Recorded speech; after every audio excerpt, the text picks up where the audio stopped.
Kapag ba may trabaho ka, ligtas ka na? Kapag ba meron kang pera, ligtas ka na? Kapag ba meron kang kayamanan, ligtas ka na? Tandaan po ninyo, hindi po kayamanan na makapagliligtas sa atin. Sapagkat kapag namatay ho tayo, hindi ho natin madadala yung kayamanan at pera. At kung anumang bagay na meron po tayo ngayon. Sabi po ng Gawa 4:12, walang sino man sa mundong ito makapagliligtas sa atin kundi si Jesus lang. Tandaan po ninyo, hindi po kayamanan na makapagliligtas sa atin. Sapagkat kapag namatay ho tayo, hindi ho natin madadala yung kayamanan at pera. At kung anumang bagay na meron po tayo ngayon. Sa katotohanan nga po at realidad, kapag namatay ho tayo at wala po tayong madadala, yan po ang sinasabi po ng Bible. Ipinanganak tayong walang dala, mamamatay ho tayong walang dala. Yan po ang katotohanan. Hindi ho natin hawak ang buhay.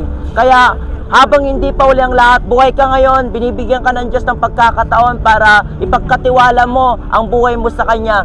Hindi sa lahat ng panahon at oras, nandito tayo sa ibabaw ng mundong ito, dumarating ang kamatayan biglaan ang hindi po nating inaasahan. Hindi po natin alam kung bukas buhay pa tayo. Kaya nga, habang hindi pa uli ang lahat, ipagkatiwala na po natin ang ating buhay. Sapagkat nais ng Diyos na lumaya tayo sa kasalanan at lumaya tayo sa sakit na nararamdaman natin. Nais ng Diyos na tayo Kanyang makasama balang araw sa Kanyang kaharian. Tandaan po ninyo, only Jesus is the only way to heaven. Sabi ni Jesus sa John 14:6, I am the way, the truth, and the life. And no one comes to the Father except through me. You need Jesus. Siya ang kailangan mo. Ito po ay libre po at wala pong bayad. Bakit kailangan natin si Jesus? Tayo pong lahat ay makasalanan na nangangailangan ng kaligtasan.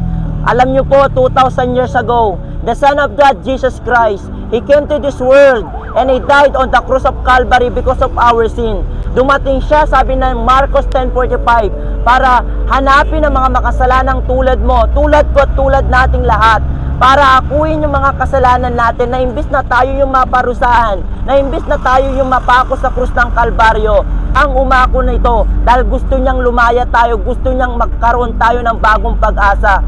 Nais niya na tayo po hindi pumapahamak. Dumating siya para akuin yung mga kasalanan natin. Dumating siya upang i-veld yung relasyon natin. Hindi siya dumating para magpatayo ng religion. Dumating siya para ayusin yung relasyon natin, ayusin yung relasyon ng tao sa Diyos Ama. Bago ang lahat, inako niya muna yung problema. Ano yung problema? Ito ang pinakamatinding problema ng tao, pinakamatinding sakit ng tao. Ano po yun? Yung kasalanan. Yung kasalanan hindi po kayang operahan ng doktor yan. Yung kasalanan hindi kayang gamutin yan ng medicine at ng mga gamot. Kaya nga po mga kababayan, yan yung inako ni Jesucristo. Siya'y napako sa krus ng Kalbaryo, dala-dala yung kasalanan natin. At siya ay namatay at nabuyabok ang kanyang banal na dugo na siya naghugas ng ating mga kasalanan sa ikatutubos at ikapapatawad po ng ating pong mga kasalanan. At alam niyo po, siya po ay inilibing at sa pangatlong siya po ay muling nabuhay upang sa ganoon bigyan po ng napakalaking pag-asa na ang sino mang pong sasampalataya sa Kanya ay magiging matuwid sa paningin ng Diyos. Siya yung kailangan natin. Kung nais mong mapunta sa Kanyang kaharian balang araw, you need Jesus. Kaya sabi ni Jesus, I am the life. According to John 14:6, I am the way. Siya yung kasi hindi po natin mabibili ang kaligtasan. Hindi mo mabibili ang kaligtasan sa Mercury Drug, hindi mo mabibili ang kaligtasan sa SM, hindi mo mabibili ang kaligtasan sa tindahan at sa palengke. Yan po ay libreng kaloob ng Diyos sa sino sasampalataya kay Jesucristo.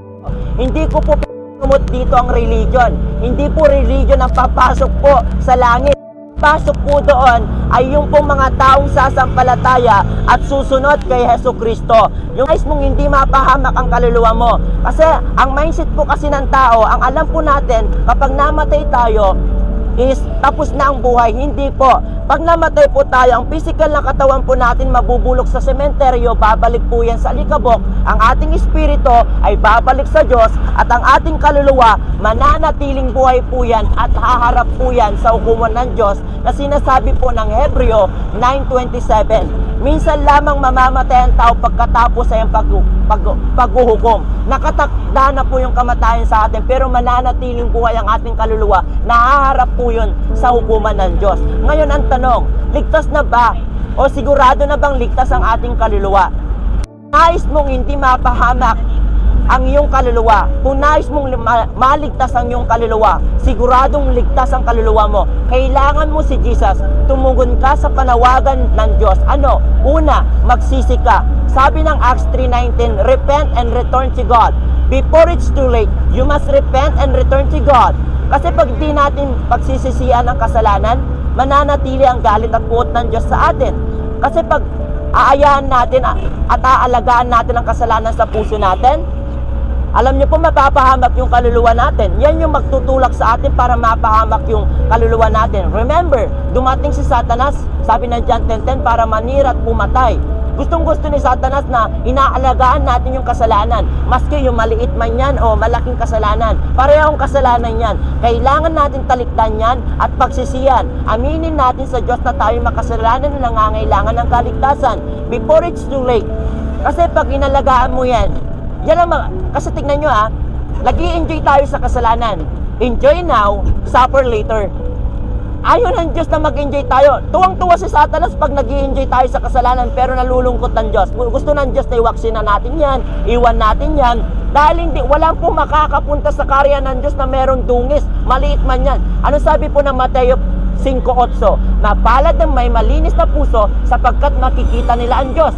Take note, makikita nila ang Diyos. Paano mo hindi mo makikita ang Diyos palang araw kundi ang impyerno? Kasi may dungis ng kasalanan ang puso natin. I would like to tell you, ikaw man yung pinakagwapo, pinakamagandang tao sa balat ng lupa, pero may dungis ng kasalanan ang puso mo, pangit ka sa harapan ng Diyos. Kahit maganda ka sa mata ng tao, tama? Ikaw man ang pinakamapangit sa tingin ng tao pero malinis ang puso mo. Ikaw ang pinakamaganda at gwapo sa paningin ng Diyos. Amen? Pangalawa, sumampalataya ka sa Panginoong Hesus. According to Acts 16:31, sumampalataya ka sa Panginoong Hesus at maliligtas ka. Ipagkatiwala mo ang buhay mo sa Kanya. Kasi ang sino magsasampalataya sa Kanya, sabi ng Roma 10:11, hindi ko sa taong akala mo mamahalin ka, pero sabihin ko po sa inyo mga kababayan, pag ipagkakatiwala mo ang buhay mo, hindi ka mabibigo kay Jesus Christ. Hindi ka mabibigo sa Kanya. Hindi aksidenteng narinig mo to. Hindi aksidente to. Sabihin ko sa iyo, buksan mo ang tainga mo para mapakinggan ang katotohanan. Buksan mo ang iyong mata para makita ang katotohanan. Buksan mo ang puso mo para pumasok ang mabuting balita. Dahil sabi ng Roma 1:16, ang mabuting balitang ito ay kapangyarihan ng Diyos na siya magpapabago sa sino mang sasampalataya kay Jesucristo. Kung nais mong hindi mapahamakan yung kaluluwa, ipagkatiwala mo ang buhay mo sa Kanya. Amen? Si Jesus lang ang kailangan natin. Magkaroon tayo ng malalim na relasyon sa Kanya. Ngayon, natamasa mo ang pinakamagandang trabaho, natamasa mo marami kang pera, take note, hindi mo mabibili ang kaligtasan. Hindi porket may pera ka, mabibili mo na ang lahat-lahat ng bagay. No, ang pera, hindi mo mabibili ang buhay na walang hanggan, hindi mo mabibili ang kaligtasan.